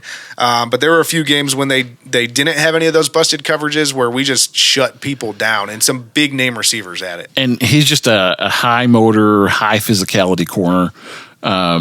Just loved everything I saw out of him. I think he's going to be special. Yeah, I'm excited. I think he may move into the opposite corner of Ward going into next season. 100%. He's a suitable starter, so we'll see what happens. Another positive this year, DPJ, a proven wide receiver 2 at this point. Wide receiver 2. So that's good to see. We were kind of questioning whether or not he could take on that role this year. They expected a lot of him. I will say that is one positive for the front office, that they kind of called that. They said DPJ would be able to handle being a wide receiver 2. Yeah, he had a nice season, and from a depth standpoint, they're still lacking that guy that can take the top off. But maybe they can make a move in free agency or find him in the draft late in the draft, since we don't have any picks. But yeah, DPJ had a nice season. That was encouraging to see, because otherwise that would have been another hole going into this offseason. Oh yeah.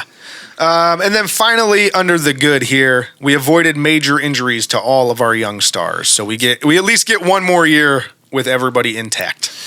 Yeah, I mean, every time one of those guys goes down, I just that's the worst thing that could happen. If it not only are we wasting a season, but oh god, let's hope they don't get hurt. I mean, an Achilles or even an ACL is not great for anybody that's of note.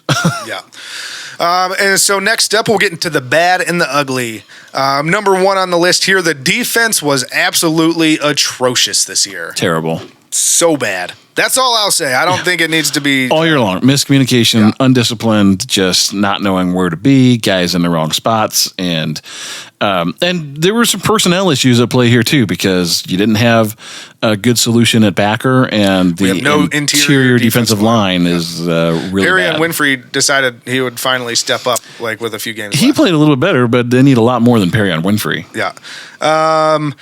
Next up, I'm going to skip this one and come back to it. Next up, O-line. The offensive line grossly underperformed, especially down the stretch. They straight up turned into a pumpkin this year. Dude, down the stretch, I don't even know what they were doing. Did they even show up half the time? It was awful. Look, I think especially in pass protection. I think Joel Bitonio obviously is likely a Hall of Famer. I think he had his hands full trying to cover up Jed Wills' mistakes. Had in and out at center. Obviously, we had a ton of injuries at center. But Ethan Pochik came in and steadied that for a while until he got hurt.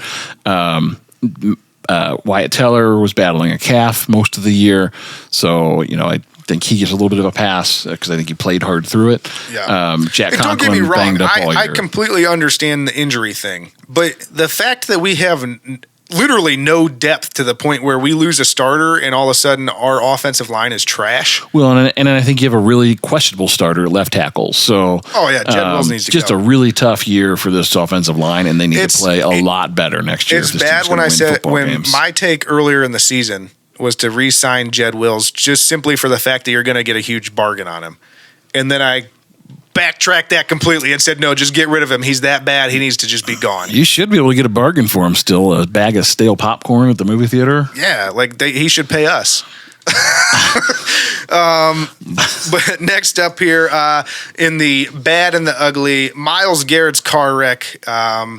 Not a good look, first of all, and then it kind of loomed the whole season. It was just something we had to talk about kind of banged up all year long. He was battling the arm with the shoulder injury all year long because of it, and it was just a major lapse in judgment too. I know accidents, no one accounts for that, but he probably could have not put himself in that situation.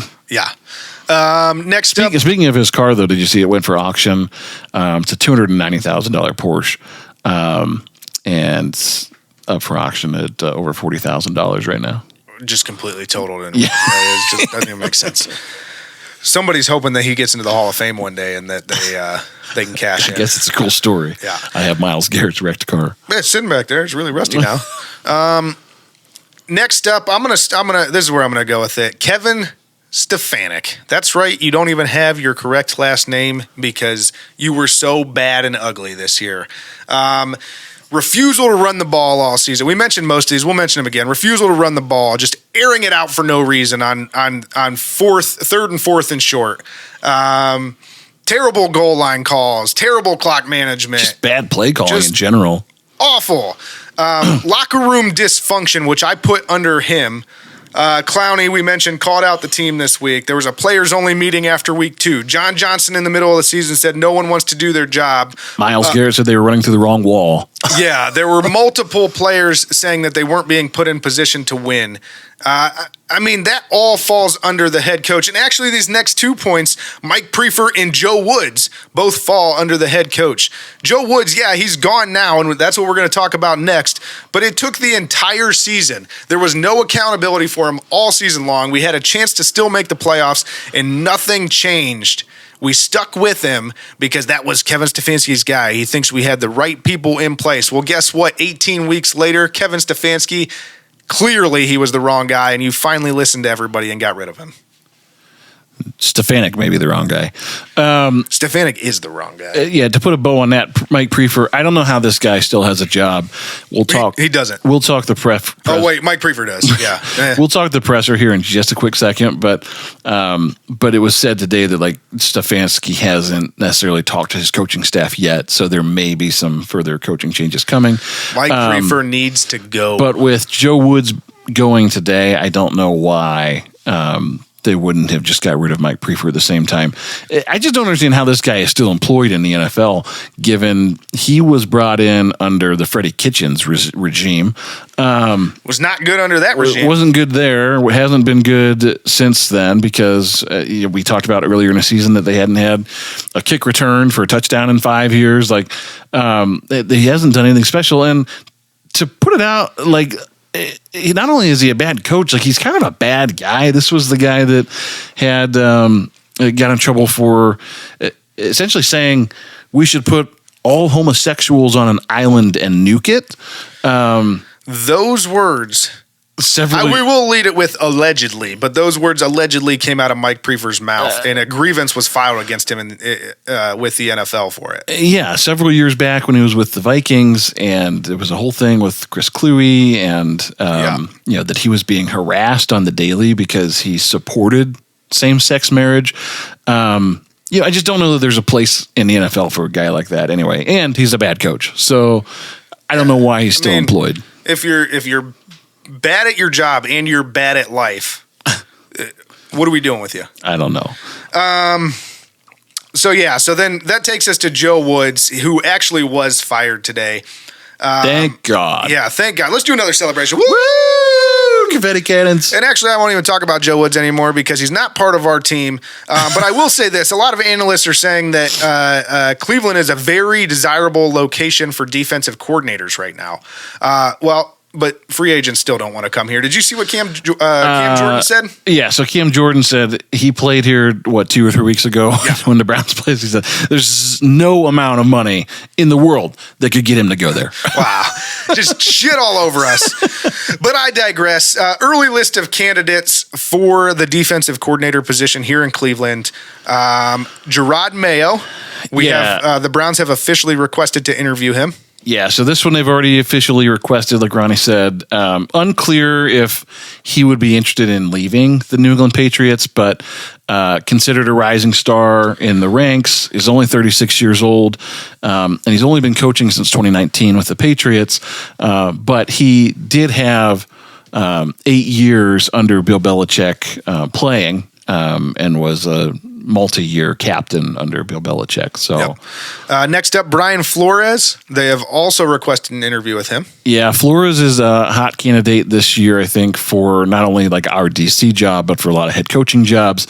Obviously, there were a lot of things going on in Miami over the last couple of years. He filed a lawsuit in February against the NFL, alleging racial discrimination and hiring practices because of some of the things that went on while he was at Miami. But given all of that, he still had, I think he was close to 500 as the Dolphins head coach with some bad teams. Did have a winning season in 2020 at 10-6. But he spent most of his career coaching under Bill Belichick in New England. So won Super Bowls there. Started as a low-level staffer and has had a bunch of different jobs. On the way up. But he's expected to be a hot commodity for head coaching and coordinator jobs this year because he was coaching linebackers, I think, in Pittsburgh. Yep. And then some other names that are being kind of floated out there for the Browns. Jim Schwartz. Yeah, Jim Schwartz. He's with the Titans now. He's been with the Titans actually for a long time. This is his 12th season in the NFL, with the Titans, but his 29th in the NFL. He's one that has head coaching experience as well. He was a defensive coordinator in the league for 14 seasons. And then obviously, like I said, he was the head coach for the Lions before moving on. So he's another one that's expected to have quite a bit of demand this offseason. Yep. Next up, Mike Zimmer. Mike Zimmer's a really interesting one. Mike Zimmer, obviously head coach of the Minnesota Vikings from 2014 to 2021, and Stefanski was on that staff. So in 2018, Zimmer is who promoted Kevin Stefanski to offensive coordinator. How the tables have turned there, and he's served as a consultant, I think, for Deion Sanders' Jackson State University this season. Just again, another guy with defensive coordinator experience and has coached both 4-3 and 3-4 teams in his tenure in the NFL. So he's certainly flexible when you think about scheme. And the familiarity with Stefanski makes that one pretty interesting. Yep. Next up, Vic Fangio. Fangio fired this year, actually, after 3 years as Denver Broncos head coach. So didn't have a tremendous record there, but is regarded as a brilliant defensive mind. And his teams have been noted as being aggressive ball hawks. You go back to the Seahawks teams of the last few years. Yep. Jim Leonard. Jim Leonard, another player coach. Again, rising in the ranks in the coaching world, regarded as one of the top defensive minds in the college game. And served as the interim head coach for Wisconsin. But obviously, our old friend Luke Fickell has been hired as their new head coach. And then he did play for, I think, 5 teams over a 10-year NFL career, with his final year being a Brown in 2014.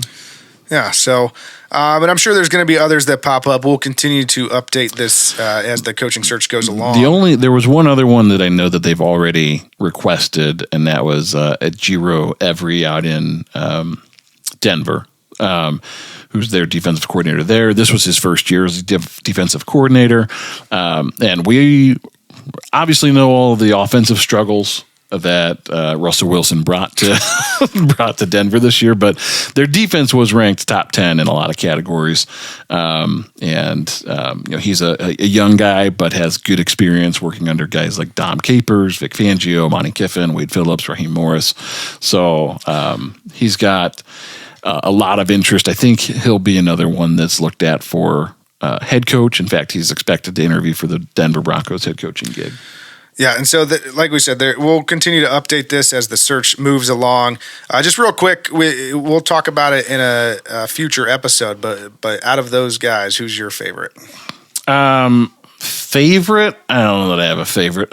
Mike Zimmer, I think, because of the familiarity with Kevin Stefanski, and because I think that Stefanski is young and troubled, and maybe Mike Zimmer is one of those guys that can serve as an even-keeled mentor for him to try and help steady the locker room a bit. And he has really good experience. I think he was successful in Minnesota. I mean, you go back to some of those teams and over his tenure there. I mean, they had some good years.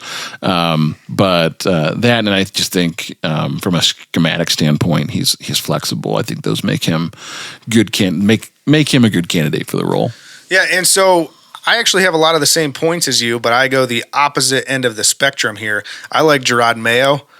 I think Kevin Stefanski does, contrary to what a lot of Browns fans want to put out there, I don't think he has this locker room. I think the locker room is very down on Kevin Stefanski. I think there's a disconnect there. But I think if you bring in somebody like Gerard Mayo, who's pretty fresh off playing, still has a lot of relationships in the NFL. A lot of those guys know him. And I think that would kind of bridge that gap a little bit of building rapport with the players. So You don't worry about his inexperience?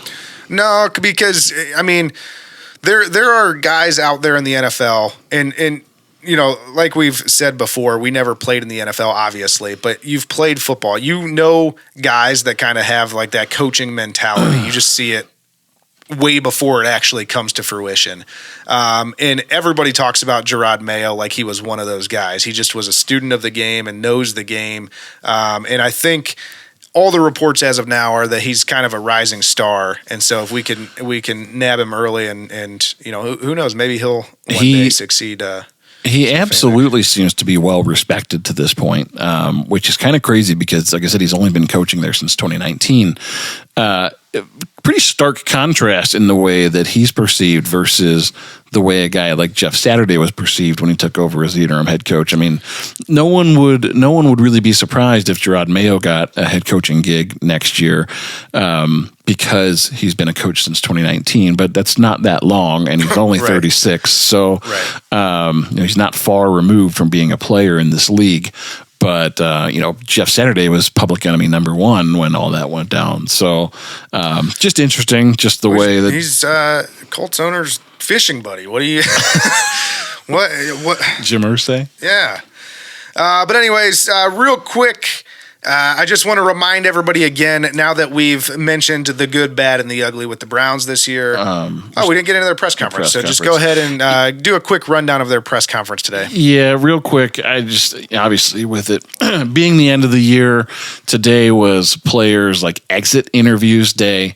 So there was a press conference with Kevin Stefanski and Andrew Berry to just kind of wrap up the season. So I wanted to make a couple quick things that talk about a couple of quick things that stood out to me from this press conference. One, Stefanik, per usual, on the what went wrong this season, answered with, well, it's a lot of things, because Stefanik has no shortage of excuses. Listen, everything we want is on the other side of hard.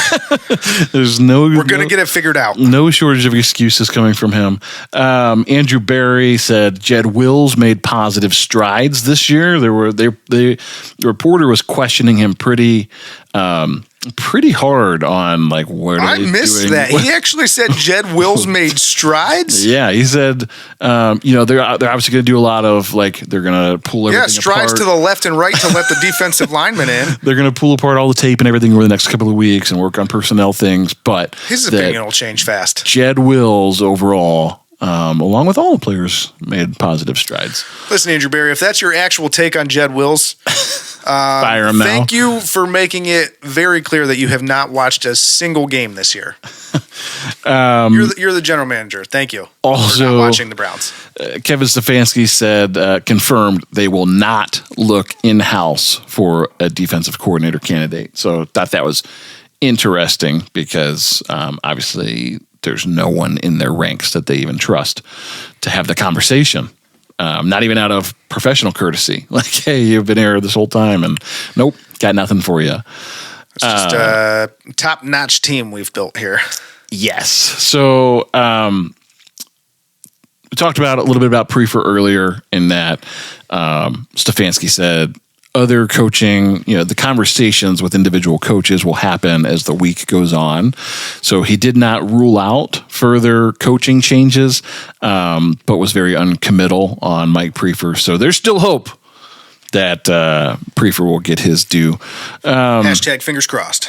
And another part that I thought was really interesting was a reporter had asked about, do you feel that the addition and the trade for Deshaun Watson has made it difficult from a cap standpoint and a pick standpoint, just a resources standpoint, to add to this team and certainly to fill some of the gaps that they need, and like how are they going to address those? And the first thing that came up was that Andrew Berry said, well, our coaches do a really good job of telling them, the personnel folks, what they need to match their schematic vision and personnel.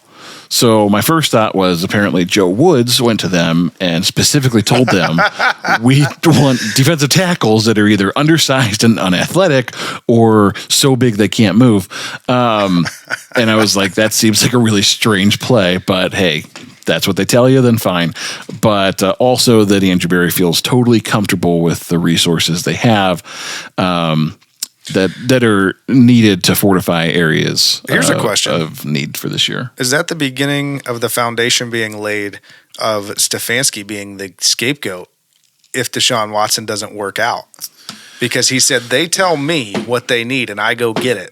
It's possible. So, I mean, it seems that this year, last year it was Baker, this year it's Joe Woods. So Stefanski's run out of fall guys. Yeah. I don't. Just saying. And then the only other thing that stood out to me was Kevin Stefanski did give Cade York must-see TV vote of confidence during the presser today. And good. Said, good. He's a young guy. We expected ups and downs. He's got a strong leg, and he's going to get better. So yeah, he should give him a vote of confidence. Browns fans are too hard on that guy. But that was it. I just thought, it was because it's not every day that we get Andrew Berry out in front of a mic and with Kevin as well. So it was a so 35 much handsomeness in one room. You don't know what to do with it. It was a 35 minute press conference, and I think they said maybe 4 minutes of anything meaningful. 35 minutes of excuses. Yeah, well, and just the word vomit, like just the way those guys talk, it's like they just can't have a conversation with you. Yeah. So that'll take us to a reminder once again of the Burning River Sportscast Hot Take Hotline. Hot Take Hotline. Don't forget to give us a call and air your grievances, be it with the coaching staff, with the front office that just had this press conference that gave you no answers. Kevin Pupansky, who poops his pants daily. Pupansky, Mike Prefer. You want to talk about how much you hate the now departed Joe Woods. Who cares? Just give us a call. We'll even take Baker Mayfield calls. Yeah, just give us a call. Let us know. 330-227-8080. 330-227-8080. 330-227-8080. Call now! Call now. Operators are not standing by, but there's an automated voicemail. All right, that'll take us to For the Land.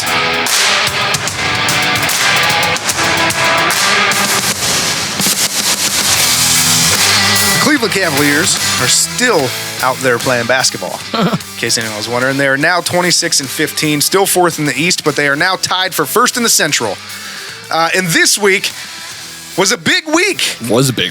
Donovan Mitchell scored 71 points in a game this past week. 71 points. That's the most since Kobe's 81. That sets a Cavs franchise record for points in a game, previously shared by LeBron and Kyrie Irving at 57. He didn't just break that record, he smashed it. Only had 16 in the first half, which makes it all the more impressive. His 55 after halftime tied Kobe for the most by any player over the last 25 years. He assisted, if you count his assists with this, he actually had 99 points that he accounted for on the team. The only person to ever have more than that was Wilt Chamberlain in his 100-point game. The Cavs came back from down 21 in this one. They were down 2 with 3 seconds left in the game, and Donovan Mitchell purposely missed his free throw, got his rebound, and made a circus shot to force overtime. They forced overtime. They ended up winning it in overtime. Mitchell had 13 in that overtime period, and it was just a wild game. I thought it was interesting that it came out the next day or whatever and said that there was a lane violation. Of course on that, but whatever. But still one of the all-time performances. I mean, literally all-time, right? I mean, it was insane. That's going to be, when you look at the record books for the next 25 years, there's going to be 100, 81, and 71 in there. One really funny, a couple of funny things that I saw tweeted out after the game. All of the Cavs jumped on and said, and we're being tested for PEDs. And then also, Lopez, one of our big guys, tweeted out, he said, let it be known that last night Lopez and Mitchell combined for 72 points. What an effort. Yeah. What an effort. Yeah, it was a good week for Cavs memes. Thank God for the Cavs, because as the Browns season wound down and it was just miserable. You can always go back to the Cavs for some good news. The Cavs at least have been winning and playing fun basketball. Yeah, they've been a lot of fun to watch this season. So that'll take us to the closing of this show. Kenny, what can we expect next week? Next week, the Hot Take Hotline. Next week, we will recap the playoffs, round 1, and we will do a preview of round 2, where those games were and where they're headed. And then, obviously, we will cover any new Browns moves, acquisitions, departures, anything fun, anybody talking shit. We'll get it all and bring it to you here. Yeah, so on social media, make sure you check us out. Tap In Media is on Facebook and Twitter at The Tap In Media, and on Instagram at Tap In Media Official. And Burning River Sportscast, that's this podcast hosted by Kenny Thunder and me, Red Hot Ronnie Jams. We're on Facebook, Instagram, TikTok, and YouTube at Burning River Sportscast, and on Twitter at Burning River Pod. And you can find the podcast wherever you get your podcasts: Spotify, Apple Podcasts, Google Podcasts, Amazon Music, Stitcher, Pandora, iHeartRadio, Pocket Cast, Castro, and so many more. So many more. I will say the Burning River Sportscast shorts do make good toilet reading or watching. Yeah. I mean, I think all of our videos do. So I love watching myself on the toilet. All right. Right on. Couple quick notes before we depart, our dear friends. I thought this was fun. A new baby can cost new parents approximately 750 hours of sleep over their first year. I can attest. That does happen. And since last week we talked about the old Nerf ball hand grenade, I actually was reading about Nerf and its inception. And the first sales pitch for the Nerf ball was, Nerf, you can't hurt babies or old people. Brilliant. Absolutely brilliant. Why did they not go with that? Thankfully, they moved on from that. Wow. The greatest tagline of all time never got used. And out of the you never know where you might end up files, before R.L. Stine wrote the famous Goosebumps series, he got his start in writing. Okay. Writing jokes for Bazooka Joe bubblegum wrappers. Fantastic. Worst bubblegum on the planet, by the way. They were probably not nearly as scary as his Goosebumps books. No. And then one final bonus fact. I really enjoy a good lobster. I mean, who doesn't? Well, apparently American colonials didn't. Lobster was not considered a delicacy 200 years ago in this country. In fact, it was so cheap and plentiful that it was primarily served to people in prison. Well, dang. They were living large back in the day. Good job, guys. So that's not a problem, but if there is a problem and you're a problem, don't just be a part of the problem. Be the whole damn problem. And only you can prevent river fires. Burning River! Burning River Sportscast! Burning River Sportscast! Burning River!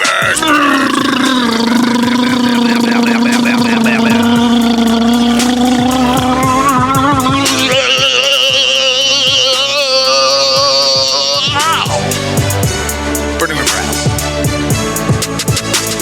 Are you not entertained? Are you not entertained? Here's some things we can focus on. 1, we tried hard. And 2, we're still dear friends. What an idiot! Oh, what a loser!